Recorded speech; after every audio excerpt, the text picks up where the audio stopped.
Hello ratbags, it's Jade. Welcome to a special video. Today, Stranded Deep is now available on Nintendo Switch. I've got a pretty long history with Stranded Deep, well, a couple years at least anyway, of making content. First, I was given news about it appearing on console, and there were problems and issues in getting it to console, but eventually they did get it through after about a year and a half delay, and it was okay. It done pretty well for me. I've done lots of guides, a lot of gameplay. So if you want to check out some more stuff, tips, how to play the game, go and check out them videos.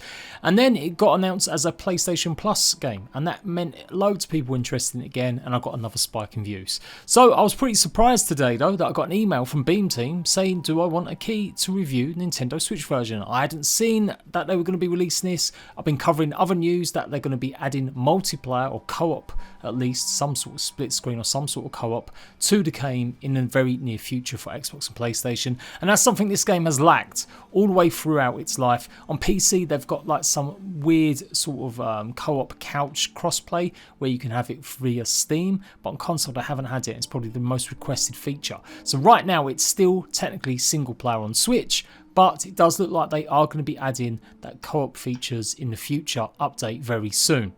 Anyway, that's a big old mouthful to get through, but just give you an understanding. And if you're new to me, I cover survival games. Every survival game with a focus on delivering you news about them coming to console, as well as brand new games that are hitting PC. So I'm always going to be there to tell you something when it's approaching an Xbox, a PlayStation, or a Switch release. I've done some reviews of survival games on Switch, and so far I have been kind of underwhelmed. A lot of the games that I reviewed, I just don't think have been very good. Survival is really hard to get done on Switch because it needs so much RAM and so many other issues, and so far not really many survival games have blown me away.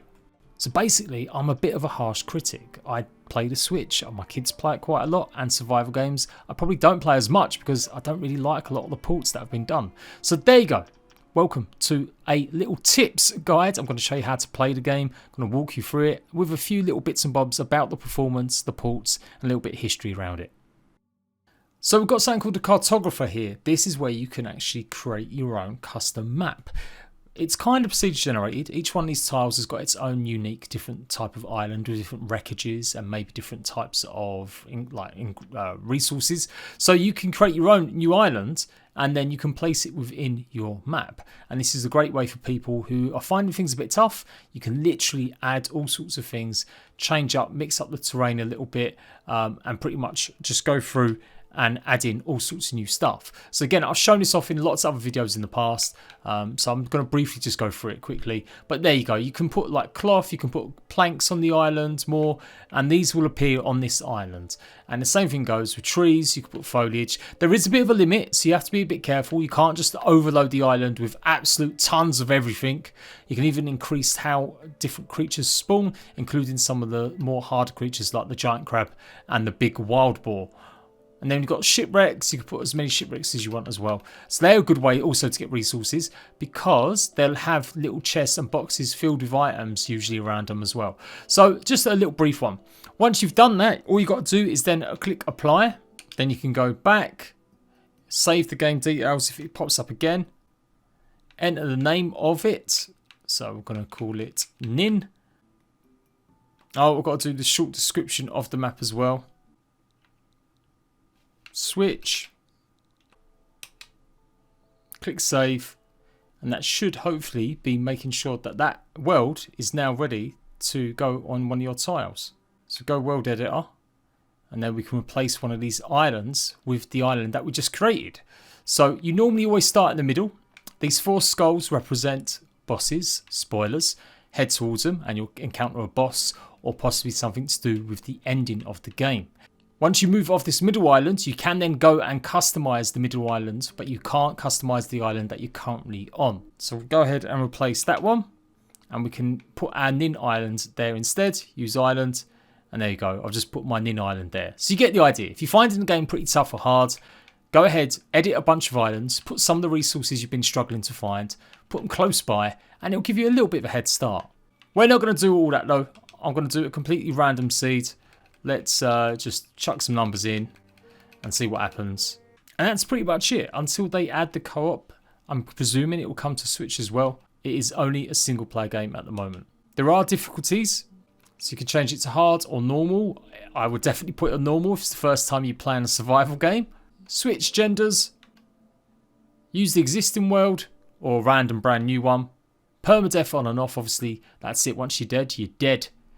And the wildlife, you can choose it to make it passive so they won't attack you. Or you can have it completely removed. Or you can have it just plain old simple. So, this game has been ported by, I would say, one of the better ones in the business. Abstraction are a port team that first came to prominence, and they ported over Ark Survival Evolved to the PlayStation. Oh! Whoa! Whoa! I'm kidding. I've seen this a million times. But it's still pretty thrilling for anyone that hasn't seen it before. I'm guessing. It's not every day in a game that you're in a plane crash. And here we go. Okay. So you just need to swim out. There's no resources to gather here. Just get to the top of the water. Fingers crossed you make it. Whoa. Okay, here we are. So, yeah, this has been done by Abstraction, as I was saying. Abstraction are pretty much, I would say, one of the go-to places to do ports in over the past few years, especially for survival games. Now, they worked on Ark Survival Evolved, and you might think, well, maybe they didn't do such a good job, but it was pretty a good job they did when they first brought it to the PlayStation. They also helped out Wildcard in the end to pretty much a lot of the other work to get the game kind of running DLCs for Xbox and PlayStation. They also did the Switch port for Ark on the actual Switch, but that came into some problems and issues because Wildcard didn't want to actually pay up some money to get the port job updated.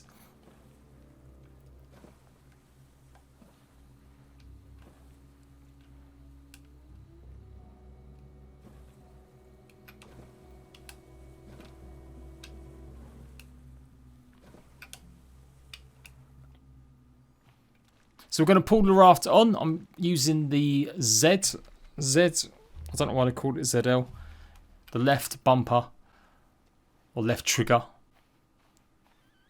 There we go. You might want to do that because otherwise your raft can actually be washed away at sea. So do make sure you pull it up quite a bit. Okay. And here we are. Our first time on Stranded Deep on a Switch. I've got to say, it's not too bad actually. It's not too bad at all. Obviously, yes, the foliage and the colours might be a little bit more blurry and a bit more grainy. But I've come to learn to accept that is a big difference between even Xbox and Switch or PS4 and Switch. So it's pretty interesting. We've got loads of stuff here. We're picking up bits and bobs. We've got a tree. You can't really harvest any of these bushes or anything. It's all just about picking up rocks and until you get like an axe, and then you can harvest some of the trees. But it's the bushes, you can't really chop them to get stuff. So we're going to go around just picking up stuff. I keep pressing the wrong button. I swear the gather button used to be something else. So we're just gathering stuff up. You have seen on your wrist, that's pretty much your health, your food, your water, and your sun protection. When them black bars go down, that means you're exposed, or you're hungry, or you need water, or you need life. So you've got to be a little bit careful. Okay, use L to open your inventory screen. Okay, so this is how you do it. It's a radial dial. If you want just clear hands, you need to usually do something like that. There we go. And then we've got our crafting menu on the right hand. And this is where you're going to make yourselves like a little knife, etc. Should we try making that? There we go. I've got a little knife. We're going to do the refined one in a second. I think I might need to make some rope out of it first.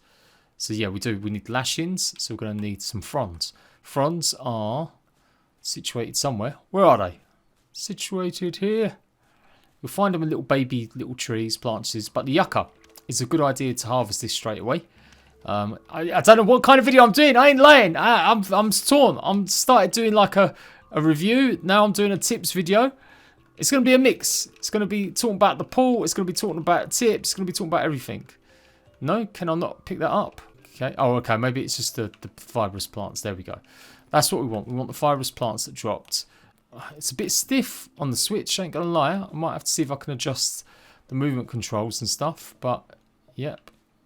No. Okay. I think that was all we got. Okay. So we can get the refined one now. So let's do that, and then we can make the refined knife. And this is what you really want to be using to chop a tree down in the beginning stages.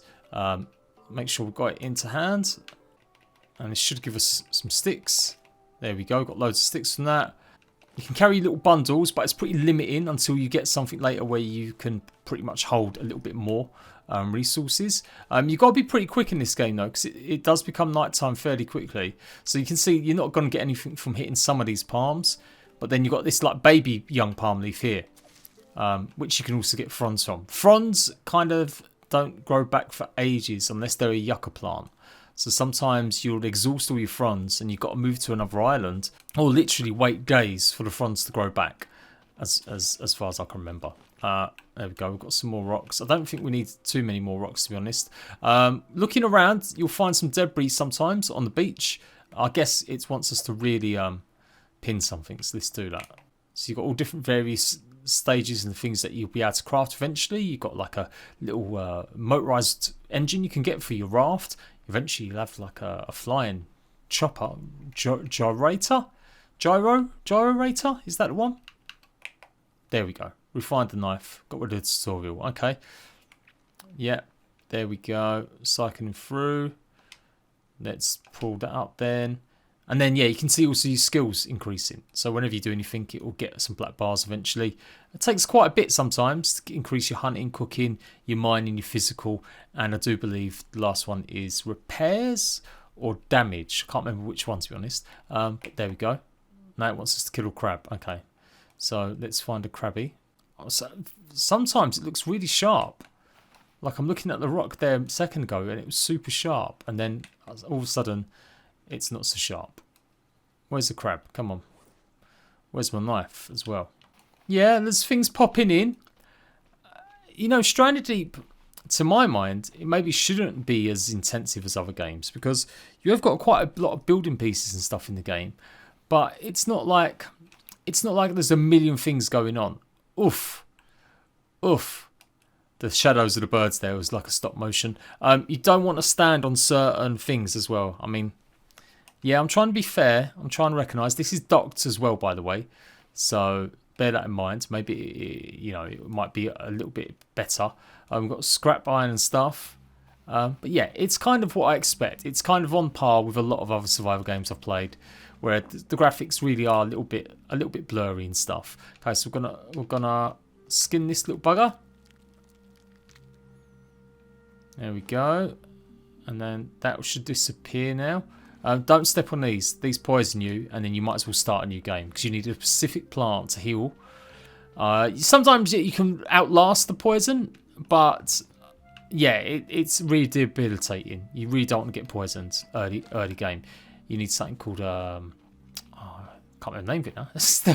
Is it the pea plant? The pippy plant. That's it. It's the pippy plant. I think this might be one of them actually. Yes. Now you might think, great, I've got my you know, cure for it, but you probably need a couple of them, and sometimes you'll find that you only get one per like island, which is like really frustrating. All right. Anyway, I'm waffling a little bit. I am waffling. I'm running through. It's pretty late when I got this. Let's get what else is there. There's another crab. We'll do that in a minute. Let's go and get some kindling done. And where's that fire I placed down a minute ago? I did place one. There we go. Okay, right. Let's try it out. So we've got all our resources there. I should have enough to make some kindling, maybe. Yep, there we go. We'll drop it there because I've got no space, and then we'll pick it up, and then we'll got to have it in your hand. That's the other thing. You've got to have everything in your hand to use it sometimes, which is, ain't gonna lie, fairly annoying. There we go. Oh, and then alternate. Okay, it's not too bad. We have fire. Okay, and then you've got to get your meat. And don't forget, you've got to skin your food. If you don't skin your food, if you've just got a crab or fresh fish or whatever you've got, you won't be able to do anything with it until you actually skin it or whatever. So there we go. Attached it. That's going to cook. We're going to be waiting for a little sound. There should be a little bell sound. When that little bell sound happens, that's pretty much saying that it's cooked. Things can burn, so you don't want anything to burn really. And you've also got to be in range of it. If you want to gain cooking skills, Our cooking skills are going to go up slowly as we cook more stuff. I think we need to get another one of these to make a axe. So it's a pretty big axe maybe. Let's see what else we can make. Let's make another one of them. There we go. You'll be doing that a lot because you need to craft a lot of stuff to unlock more things to be able to make. Like an axe is what we really probably want to get hold of next. Man, I don't remember this taking so long. It will tell you. It will show difference when you're on it. There you go. We heard the bell. If we take a look at a thing, see, look, I got it. I've done it. So let's pick it up, cook small meat, and then it's ZL to eat it. ZR. Okay, right. We've got to go. Yeah, we've got to go and get some more stuff quickly. We need more fronds, and we need. I hope there's like one more yucca plant on here, this island. Because if there is, that'd be great. I wants me to do the coconut one, but I ain't going to do the coconut one. We're going to get the yucca. Because we need to get a campfire up and running. So you can see it's becoming nighttime already. Like, it don't take long. Pain in the butt. Where are they? Where are you? There you are. There you are. Get the yucca leaves. The fibre leaves. The fibre leaves. The fibre leaves. Right, only 4 dropped from that one. Okay. Now, it does want me to climb. I'm going to climb up the tree. Alright, we'll do it. That's it. Climbing tree. Get ourselves a coconut. This is going to teach you how to get water. Now, you can drink quite a bit of coconut juice. Well, I think you can drink like 2 before you suddenly get diarrhea. It's not the most realistic survival game. It has to be said. It feels like it should be, but, you know, it has been gamified a little bit. It's not a proper Bear Grylls simulator. Like, you don't normally get diarrhea from just drinking 2 coconut juices. If anyone wants to dispute that, come at me with the science. Come at me. There we go. And then we're going to, I think, just pick it up like that. Again, apologies. I do keep pressing the wrong button because I'm used to the PlayStation or the Xbox version. There we go. That's it. I've drunk from my coconut and we should be good. It wants me to get the, chop the palm branch to get the palm fronds. Okay. That's going to help us save the game. So yeah, let's do that as well then. Let's get my thingy. Can I make an axe yet? Or do I need like another stick? What do I need for the axe? Well, I definitely need some of these. Crude axe. I just need two of them. 2 of the regular stones. Okay. So that's alright. There we go. I mean, a good idea if I just pinned it, wouldn't it? So I need 1 more. There we go. And then I should be able to get the axe. Okay, there we go. Ready, steady, push. Right, I'll pick up the axe now. Yay. And we've got our axe. That's it. And that's extremely dark. There's not much you can do about that other than just to go. Oh my god, it's proper dark. This might even be darker than it is on Xbox or PlayStation. Maybe it's just my eyes. Chop, chop, choppy tree. Boom. Coconut's full as well. You're not done yet, but we're going to go straight to the palm bunch. Going to knock it off like that. And then we're going to keep doing it. Let's get the palm fronds itself. Right, that should be enough, hopefully. Let's see if we can actually craft a thing. Shelter. There we go. Right, we're going to need 3 sticks and we're good. So we should be able to get some sticks from this trunk. Keep chopping it away. There we go. Right, I'm going to drop. What do we? I don't need that at the moment. So let's drop that. Pick up the sticks. Bats do come out. I don't think the bats attack you. I can't remember if they do attack you. Maybe they do. Where's my little campfire? Was it over this side? Yeah, we'll set up beach. We'll set it up right here.